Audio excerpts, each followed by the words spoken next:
혹시 이런 말 들어보셨는지 모르겠어요? 자, 여러분들. 자, 체계적인 위험이다. 체계적 위험. 체계적인 위험. 여기 들어보셨어요? 자, 비체계적인 위험이다. 체계적인 위험이다. 자, 이건 어떤 얘기라고 하냐면, 자, 체계적인 위험이다라고 하는 것은 뭐냐면, 이거는, 자, 시장 위험. 자, 들어볼게요. 시장이다. 이거는 개별 종목, 개별.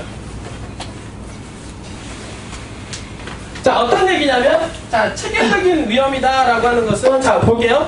자, 지금 부동산 경기가 좋아지고 있어요? 안 좋아지고 있어요? 전반적으로 보게 되면은, 부동산 아파트 신규 분양 주택 시장이 좀 좋아지고 있다는 걸 알 수가 있겠죠? 그러니까, 전반적으로 시장이 좋아지고 있다라고 하는 것을 우리는 체계적인 위험이다라고 얘기를 하는 거고요. 그 다음에, 보면은, 근데 시장 중에서도 보면은, 자, 아파트가 다 좋아진다. 그러면, 아파트가 다 좋아집니까? 그게 아니죠.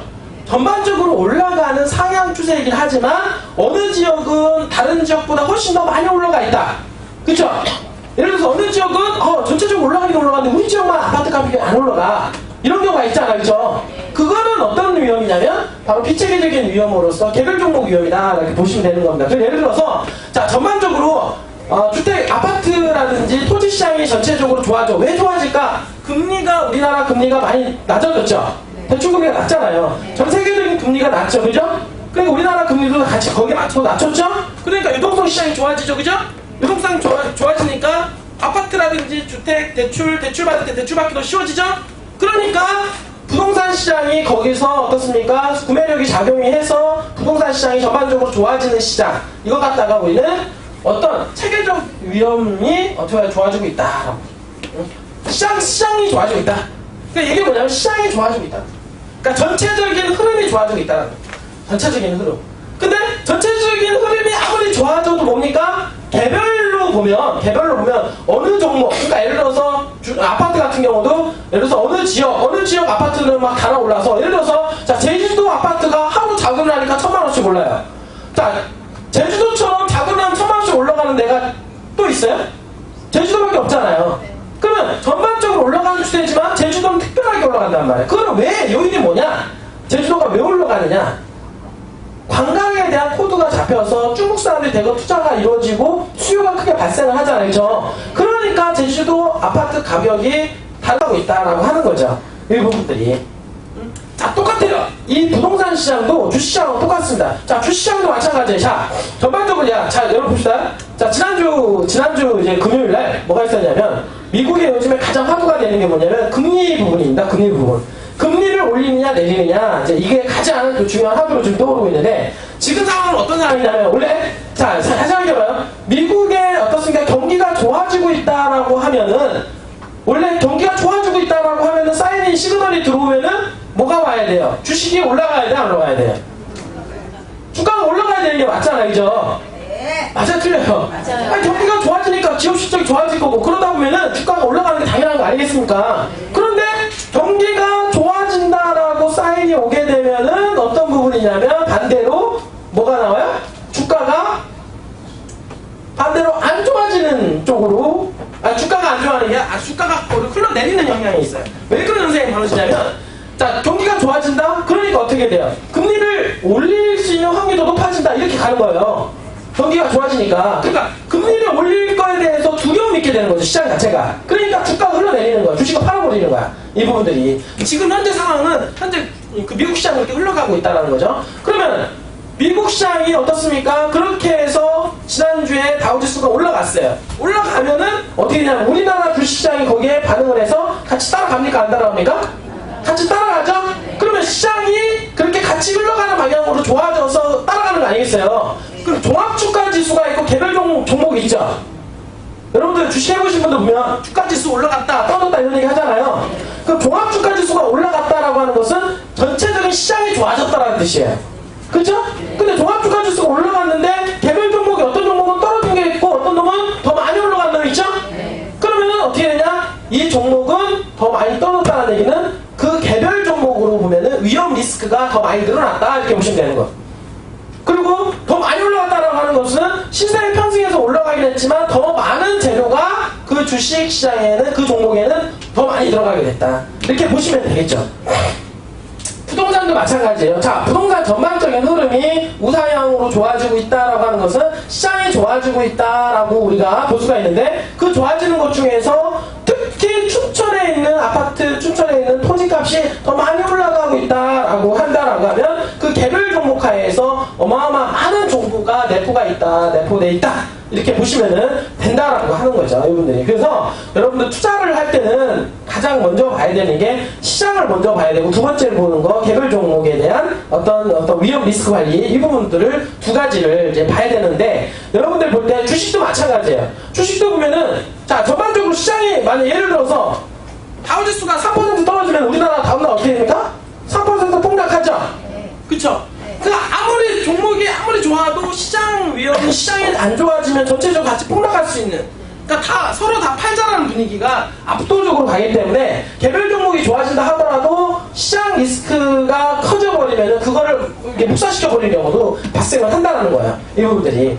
근데 지금은 어떤 시장이냐면 부동산 시장 자체가 좋아지고 있는 추세에 있고 좋아지는 시장의 흐름에 있다라고 여러분들이 보시면 됩니다. 이게 각 나라별로 틀린데, 어떤 나라는 부동산이 좀 커지는 시장이 있고 어떤 나라는 부동산이 좀 살아나는 시장이 있다라고 하면, 우리나라 시장 같은 경우는 지금 아파트 시장이 조금씩 살아나고 있다라고 보시면 되겠죠. 그게 벌써 2013년도부터 시작이 됐어요.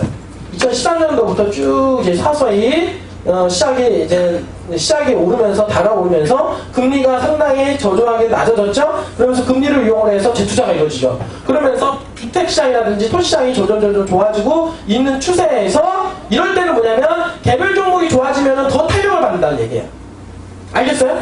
개별 종목이 좋아진 상태에서 시장이 좋으면 더 밀어붙이는 힘이 있다는 얘기예요, 여러분들. 그 얘기는 뭐냐면 지금 호재는 엄청난 호재를 불러일으킬 수가 있다, 이렇게 다시 한번 얘기를 해드리는 겁니다. 예를 들어서 개별 종목은 좋은데, 예를 들어서 시장이 안 좋아. 개별 종목은 좋지만 시장이 짓누를 수 있다는 얘기예요, 여러분들. 그러니까 올라가야 되는 종목인데 못 올라가는 종목가 있다, 여러분들이. 그건 뭐냐면 시장의 압박 때문에, 시장이 다 배를 까는 분위기 때문에 아무리 좋은 호재가 나와도 떨어지는 그런 장세로 가는 경우가 많이 있다라고 보시면 됩니다, 이분들이. 자, 그런 예로 제가 하나 또 말씀을 드릴게요. 예전에 여러분들 수지라고 하는 동네가, 수지 아시죠?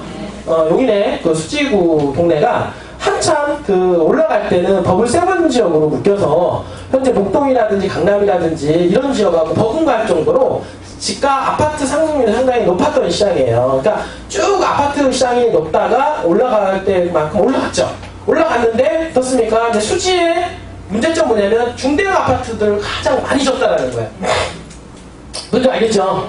그러니까 아파트들을 엄청 큰 아파트들보다 다 지은 거예요. 거기 가면은 30평대 미만 아파트가 없어요. 다 40평대, 50평대, 70평대, 100평대지, 이분들이. 그러다 보니까 100평대 아파트가 쭉 지어지다 보니까 잘 나갈 때는 엄청 잘 나가서 그 아파트들을 엄청나게 분양을 했죠. 분양을 했는데 어떻습니까? 갑자기 인구에 대한 변화가 들어오면서 어떤 시대적인 어떤 변화가 막 들어오기 시작했죠. 그러면서 어떻습니까? 노인 인구가 갑자기 늘어난다. 그다음 경제가 어려워졌다. 그러니까 노인들이 어떻습니까? 돈이 좀 없잖아요, 그렇죠? 그러니까 이 노인들도 어떻습니까? 큰 집에 살기에는 부담이 되니까 큰 집도 팔고 나가고, 지금 현재 쌓여져 있는 미분양도 어떻습니까? 분양이 안 되고, 그리고 젊은 사람들도 큰 집을 못 가고 이런 현상이 있다 보니까 대거 아파트가 어때요? 대거 매물로 나왔어, 안 나왔어요? 미분양 천지에다가 대형 아파트 위주로 다 나왔죠? 그런데 문제는 뭐냐면 그 이후에도 예전에 10년 전에, 예를 들어 7년 전의 수지하고 지금의 수지를 비교해보면은 교통망이라든지 이런 건 훨씬 더 좋아졌다는 거예요. 알겠어요? 그 주변에 광교 신도시와 그리고 고속도로가 들어와서 접근성도 훨씬 더 좋아졌어요. 좋아졌는데 문제는 뭐예요? 가격은 그때만큼 올라가지 못하고 있다는 거죠. 이해가 돼요? 네. 그건 뭐냐면 전체적인 시장 흐름 자체가 안 좋아졌기 때문에. 응? 안 좋아졌지만 개별적으로 보면 수지가 지금 교통망이 좋아져서 뜨려고는 하지만 시장 자체가 어떻습니까? 짓누르고 있다는 얘기예요. 전체적인 흐름 시장 자체가. 왜냐면 대형 평수에 대한 선호도가 줄어들었고 어떻습니까? 시장에 대한 그런 부분 있죠? 그런 어떤 수요 부분이 떨어졌기 때문에 시장적인 위험 자체가 상당히 리스크가 이제 커진 거죠. 커진 상태에서 아무리 교통망이 좋아지고 이렇게 해도 그걸 못 따라가고 있다는 거죠. 못 치고 가게 되는 현상이 벌어지게 되는 거죠, 분들이. 그런 것처럼 그런 개별 종목에 대한 리스크 또는 시장적인 리스크가 항상 상존을 하게 된다, 투자할 때는. 그래서 항상 투자를 하는 시기에서는 어떤 체계적인 위험, 그러니까 시장 위험을 잘 파악을 하고, 그 다음에 개별 종목, 그 다음에 계절 종목성에서 정보를 정확하게 파악하고 여러분들이 투자를 해야만이 투자에서 성공을 할 수가 있다는 거죠. 그러면 지금부터 한 5년 동안이라든지 한 10년 동안 좀 사이클을 보게 되면 지금보다는 앞으로는 조금 더 나아질 거다라고 하는 게 더 우세적입니다. 여러분들. 알겠어요? 그러면 시장성을 보게 되면 시장은 더 좋아진다, 안 좋아진다? 시장은 더 도와주고 있다는 얘기죠? 그런 상태에서 개별 종목이 좋아지게 되면 어떻게 됩니까? 개별 종목을 더 밀어 올리는 현상이 있다. 그러니까 예를 들어서 시장이 좋아진 상태에서 개별 종목군이 정보가 더 많이 나오면 평당 100에서 200만 원 올라갈 것도 100에서 300만 원 올라가더라는 얘기예요. 여러분들. 응? 그런 현상이 앞으로 한 10년 동안은 재현이 되고 벌어질 거다라고 하는 게 현재 이 춘천이라든지 현재 개발지로 예상이 되는 지역들 현재 이런 집가 상승 변동률을 보면 아시게 될 것 같고요. 그 다음에 제주도 같은 경우도 마찬가지로 시장 전체가 좋으니까 지금 그래도 아파트에 대한 온기가 올라오고 있는 상황이니까 중국 거기다 아파트 지금 보니까 제주도 아파트 가격이 더 많이 치고 올라가는 거예요. 만약 시장이 전체적으로 어렵다라고 하면 그 정도 올라갈까요? 못 올라간다는 얘기죠. 못 올라가죠. 그러니까 전반적으로 시장이 좋아지고 있는 상황에서 개별 종목군이 지금 치고 올라가는 상황에서 그걸 더 밀어주고 있는 현상으로 지금 받아들이면